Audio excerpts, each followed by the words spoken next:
think I was one of the most natural, charismatic players who ever lifted a cue. And I think my presence around the table was mesmerizing at times. It captured people.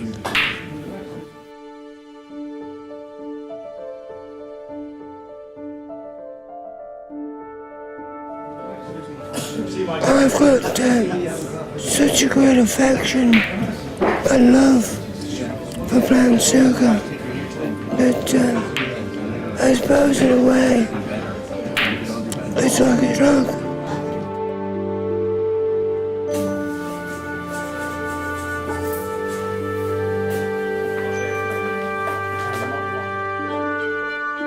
People have actually said, when are you going to come back and show these so-and-sos?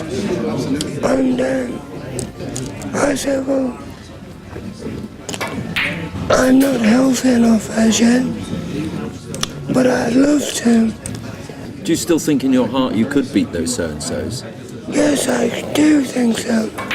I could at least be as good as anybody in the top 32. Where are you in the moment? Do you have a standing in the world?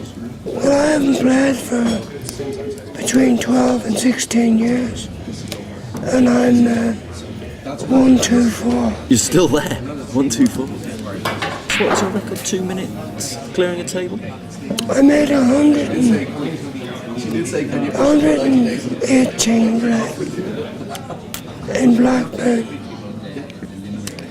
in 2 minutes and 4 seconds. I mean, it's just mind-boggling, isn't it? And where did that speed come from? Why were you so quick? What was it? Was it because you were learning in the snooker halls against guys who were going to beat you up, or what was it?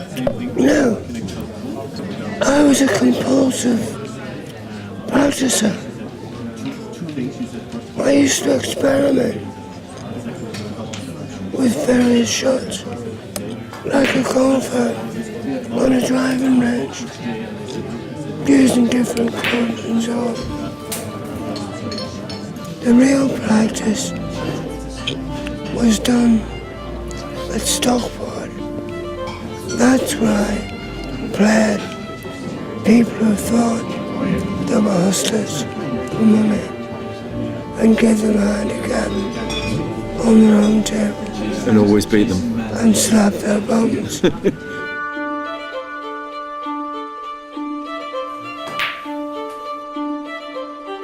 Do you think snooker looked after you? Do you think the snooker establishment were frightened of you?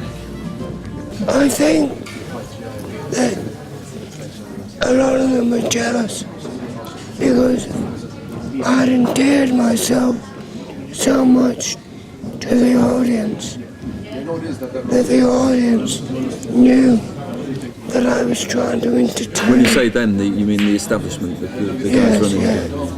The establishment and some of the players. What was the one thing that you did that gave you the most pleasure? Which tournament you won? Or? My daughter being born. I felt like I'd become a man when I was 32. Tournament, it might have been winning a tournament. It might have been even losing a tournament. How I lost it. Well, I took it. You know, it's all right win them, but you can take a lot of pleasure out of how you behave, out of losing, just as much as you can out of winning. Because when you've lost, you can say, you stupid bastard, But then again, you can say, okay, you were a stupid bastard, but you took it on the chin. There's the thing about being a good sportsman.